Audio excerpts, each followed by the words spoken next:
Hey, good morning, everybody, and happy Mastery Monday and Ecosystem Merger Monday. How are you? Hope everybody's doing great out there. Do we have the one and only Adam Gugino? Are you present, sir? I may not be here yet. We're getting on out there. So just if you could, Chaz, can you hear me? I just want to make sure that I'm on and can be heard. Yep, we are good to go, Sean. All right, awesome. Let's bring Adam live as well. And let's also, we have some really great news in the Unblinded world. You know, we talk about influencers influencing influencers to merge ecosystems for 1 + 1 = 1 trillion relationships to make the world an even greater place. And we have some great news in that regard, which is really fun and super exciting. So do we have Jacqueline Franchetti available to come up, Chaz? Let's bring Jacqueline live. Hey, Sean, it's Jacqueline. I'm on. Hey, Jacqueline, how are you? I have good news. I have wonderful news, incredible news, actually. You sure do. So just for folks, let's drop in and sharing this any way you want. But I don't want you to rush through it, and I want you to share your heart and what is happening. Why is it so meaningful? If you don't mind, please sharing. Of course. Almost 4 years ago, in July, my beautiful, amazing 28-month-old toddler, her name was Kira. She loved Elmo and Mickey Mouse. She loved to go fast on the swings. She always wanted to go down headfirst on the slide. She was fiercely independent. And on July 27th of 2016, her father shot her twice in the back while she slept. He then poured gasoline all over his home, set it on fire, and killed himself. And my daughter's murder, Kira's murder, was 100% preventable. She should never have been in that home with him that day. We were going through a custody case in Nassau County, New York. And despite the fact that we'd been going through this since she was 6 weeks old, I constantly came forward with things that were wrong, that were terrifying, that were scary, that were off, that were awry. And every time that I came forward, more often than not, I got yelled at. The first time that I walked into the court, I was yelled at by the judge to quote unquote grow up. Child Protective Services was involved, even though they noted that he had anger and rage issues, an inability to care for my daughter. They labeled it as no domestic violence and low risk. We had a mental health evaluator involved in Kira's case. He recommended joint custody because he felt that a father should always play a role in a child's life. Well, he did play a role in Kira's life. He killed her. The attorney for the child, I begged him to get more involved repeatedly. He refused. And at our last court appearance, I again came forward and the judge said, quote unquote, this is not a life or death situation. 8 weeks later, Kira was murdered. What happened to Kira, what happened to me, has unfortunately happened to over 750 other children. And each year, nearly 60,000 children are court ordered into the home of the parent who is physically, sexually, or emotionally abusing them. It is happening at epidemic rates. It is staggering. Today, there are over 500,000 children who are court ordered, who are forced to be in the home, quarantined with a parent who is abusing them. This is not okay. In the wake of Kira's murder, I've already passed one law on victims' rights. I've passed a federal resolution to make common sense reforms to family court. That was a bipartisan effort and the first time in 30 years that that has ever even come about. Wow. And yesterday, the Albany Times-Union, which is the main paper for New York State, ran their final story of a 4-part series, an investigative report on all the failings of New York State Family Court and how it is putting our children in harm's way time and time and time again. And Kira really became the star of that series, my daughter.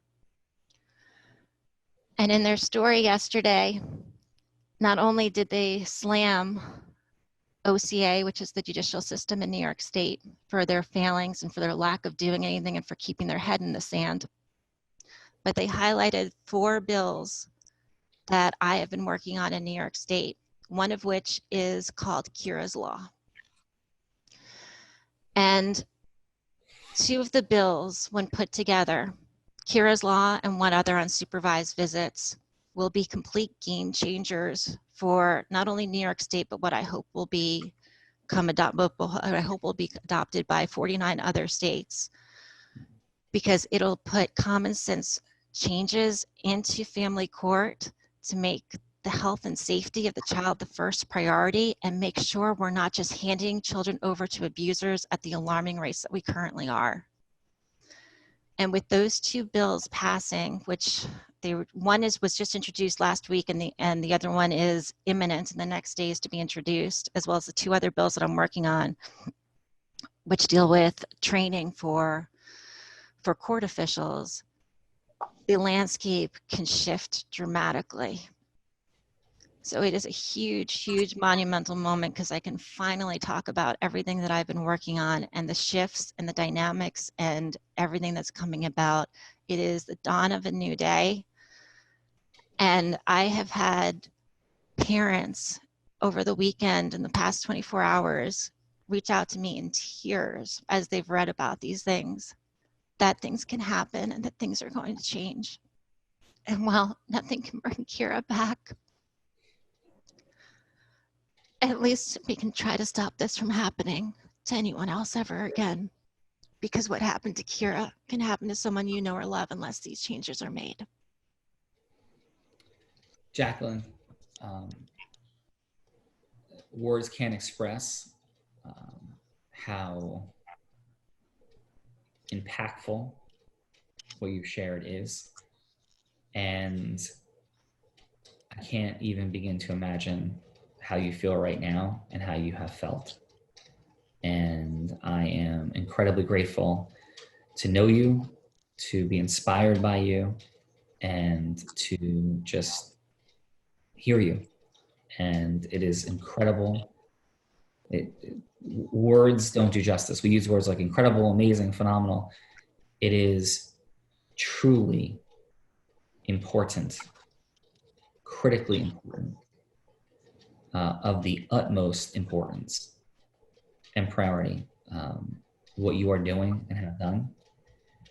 And I believe that not only is it an incredible tribute to Kira, and not only is it just and right, I believe that, and not only is it the beginning of something across the country in terms of this law being duplicated, my hope and prayer is that it is the beginning of a fundamental shift in how the court system approaches matters where wrongdoing, even at lesser levels, is not handled in a way that your matter was handled, which to me is this. The court system too often has the honest person like you, Yes. who is seeing really horrible, scary, and awful things, or at the very least, things that are out of integrity, brings them up, and it is most often met with what you were met with, which is stop complaining. This is not a big deal. We're too busy. Go away with your, the court system is not equipped to handle things like this. And I believe the court system is there precisely to stop things like this. And it's to stop wrongdoers, to prevent occurrences. And courts and judges have the power to do exactly that. And this was perhaps the most horrific and gross failure at the top of a mountain of failures. And thank you for not only what you're highlighting in terms of protecting children, but of a fundamental breakdown in the court system in our states and nation. So thank you for that. You're exactly right, Sean. That's exactly what's going on, and it's happening altogether too often, and it needs to change. And if anybody's on this call who can help me in terms of getting these passed, social media, public relations, public affairs, legislative contacts, although I have fantastic ones already, please reach out to me, because it's going to be, I'm going against the American Psychology Association, in some parts the Bar Association, definitely the judicial system. If people are willing or can able to help me out, I need it to make these a reality. So. Well, Jacqueline, let's continue to talk on our end. Yep. Folks at Caluga Law, and I want to continue to be a part of this initiative and initiatives solving for these fundamental problems. So thank you. Love it. Thank you, Sean. Thank you so much, And everybody. can I ask one more question? And if this is too probing and not a place that you want to go, Go for it, Sean. Please share.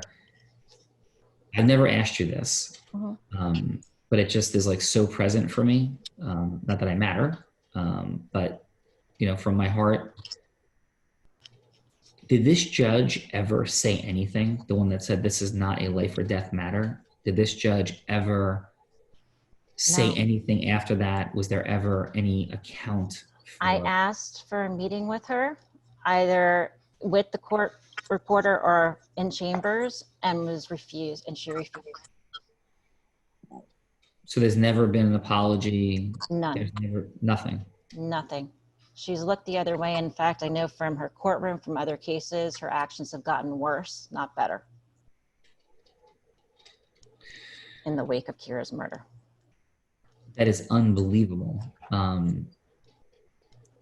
Unbelievable. And I just share this, and I'm sure you know it already. I mean, there is a judicial review board for misconduct.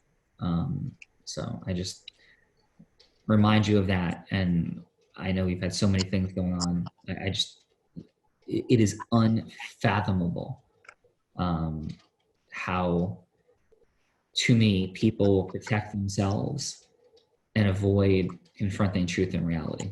So I am so sorry that has occurred on top of everything else.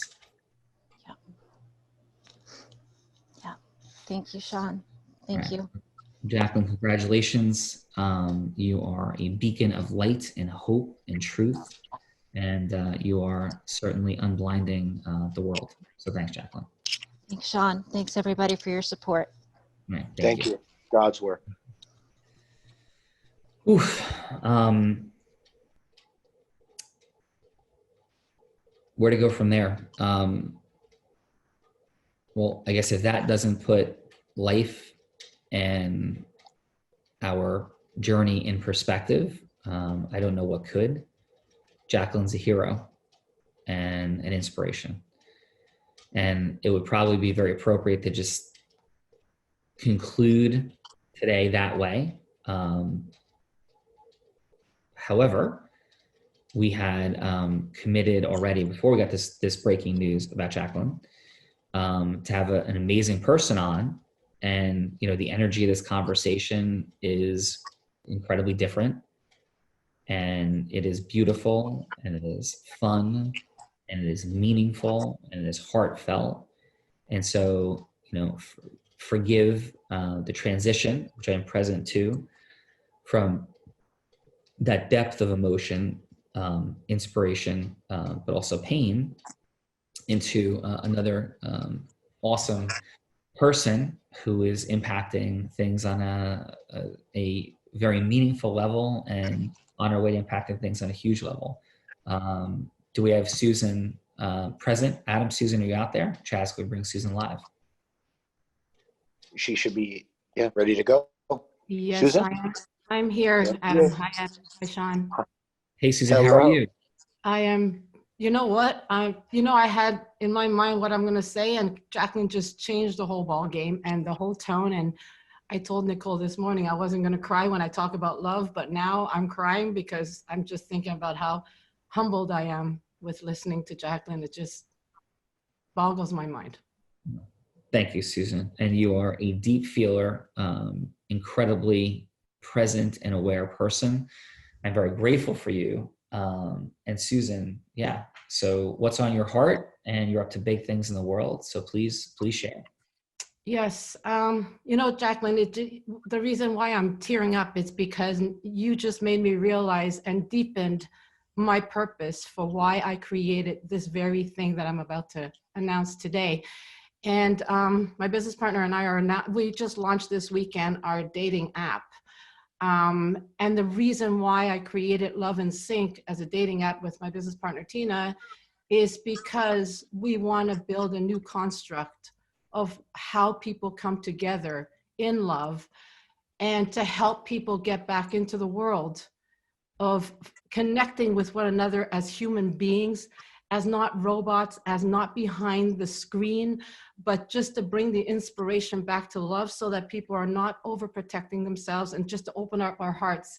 And Jacqueline, what happened to you? I mean, this is why I created this I put my heart and soul into it for years to build this whole self-love and love in the world. And we need to build a new construct altogether for this very reason, is to protect our children of the future, to how people come together so that our children could have the right role models and the right foundation to build upon for the future.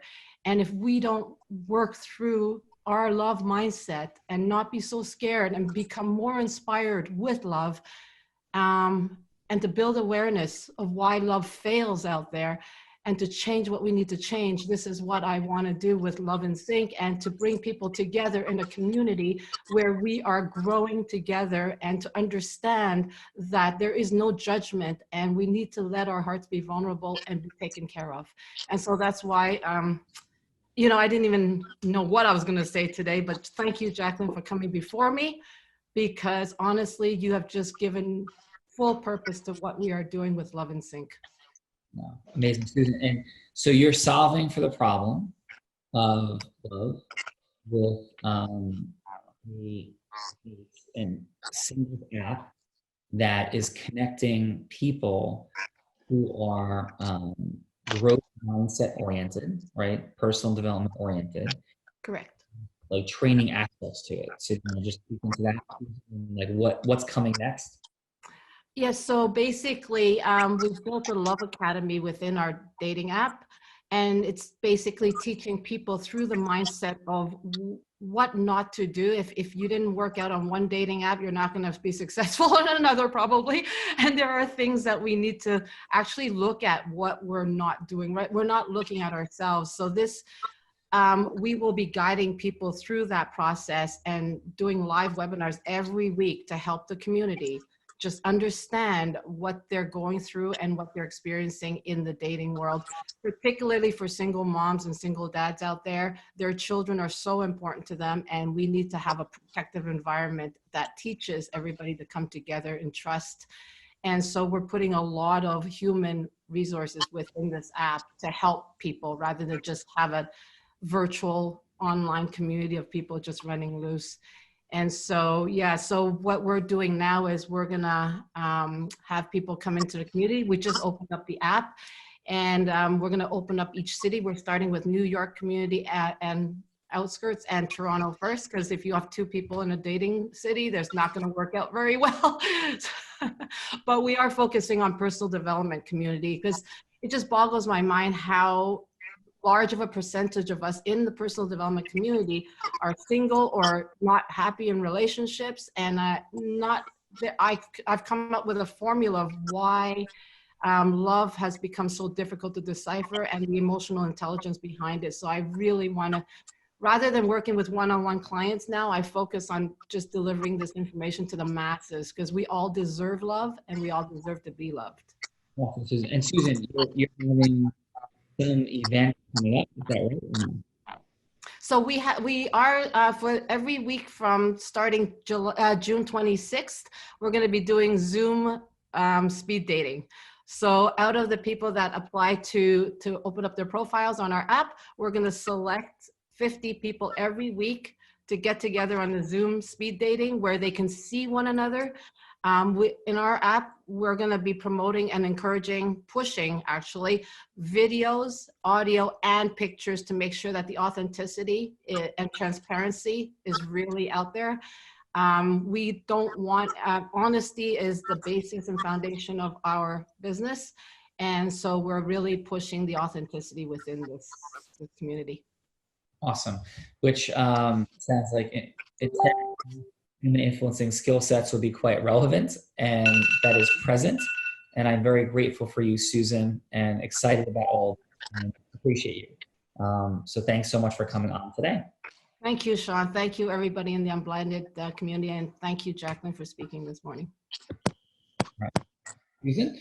So Adam, as we bring it home for today, brother, share, what do you think is the biggest opportunity right now for folks in their 10 by 10 and or Real Raw Open acceleration? What's present for you?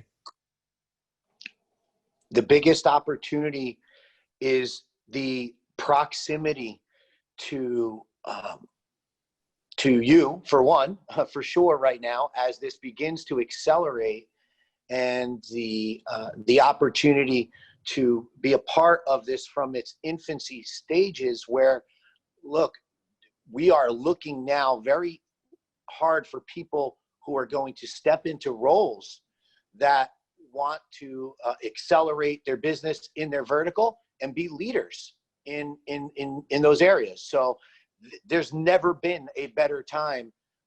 I know that you've talked about this as being the greatest marketing hack ever created, and I believe it is. Now you can be a part of creating that for your space, your vertical, be the face of that, and eventually, I talked about it this morning, replace you, Sean, in these these Real Raw Opens and everything. So if you wouldn't mind touching on that, I know that sounds crazy to some people, but how does that look? Yeah, so, I mean, there's no way. I'm doing this as a labor of love mission, supporting all of you, the launching of Unblinded for sure as well, of course. There's just no way that I'm going to be doing Real Raw Opens on a regular ongoing basis after the next few months. At least that's not at all the intention, because it just is not, it's an amazing exercise and exhaustion. I was talking to my sister about it a little bit, who she does, she's the director of the Tamron Hall show. And we're laughing, like that's a 1 hour live show and everything that goes into it and the exhaustion, the energy, like we're doing like 4 more than an hour long live shows a day now between Real Raw Opens and Real Raw, the Huddle. I mean, you know, it's extraordinary. And it's here to launch, and we need to leverage. We said what this is about is not one person being on stage in front of 100,000 people. It's about hundreds of thousands and millions of people being on stages in front of 10, 50, 100, 1,000, 10,000, 100,000 people themselves. And that's what it is. And this is the progression and mechanism. And just remembering that what we're really doing is supporting you on doing good, adding more value, having more. Like doing good, adding more value. Like adding more value is how you get the things you want in your life, including feeling good and happy. But those more is money, time / scale, and the magic, all those feelings. So, sometimes people get a little bit confused, like just linear thinking. The way that you accelerate is through relationship. The reason people post on social media, the reason you do these things in a business sense is you want to gain relationship. we're speeding through how to create relationship more optimally and effectively. And that's what we're doing, and why we're doing this was exactly how I was able to construct what I constructed. And quite frankly, everybody who's ever constructed something did it, and yes, they may eventually pay for advertising in different ways, but companies are launched through relationship, and that's what we're building. And then here's the, there's many key distinctions, but one is not to mistake relationship with liking each other and feeling good about each other. Yes, that is a prerequisite. If all we do is like each other and there's no agreement, there's no intentionality, we don't know how to add value to one another's worlds in the most efficient ways possible, then things stop, they die. So this is how to do all those things. So that is what is present for me. I want to continue to maintain our time integrity. Adam, any final? No, just that is truly the definition of integrity-based scarcity around what's happening with the Real World Open. So I just wanted to leave it there. That's my final. Listen, have a beautiful day. Get the optimal people on your Real World, your 10 by 10. Get your 9.9 partners, your 9.5s, your 9s, 8.5s, 8s, and time block and reach out, communicate, short, efficient calls, chase nobody. You're amazing. You're amazing. Own your amazingness, regardless of how other people are receiving you. Look into your influence mastery, but own your amazingness. Love yourself. Have a beautiful day. And thank you so much, Jacqueline. Congratulations. Susan and the entire Unblinded movement, have a beautiful day. Back tomorrow with Accelerating Trajectory on Tuesday. Thank you. Thank you, Jacqueline. Love you. Thank you, Susan.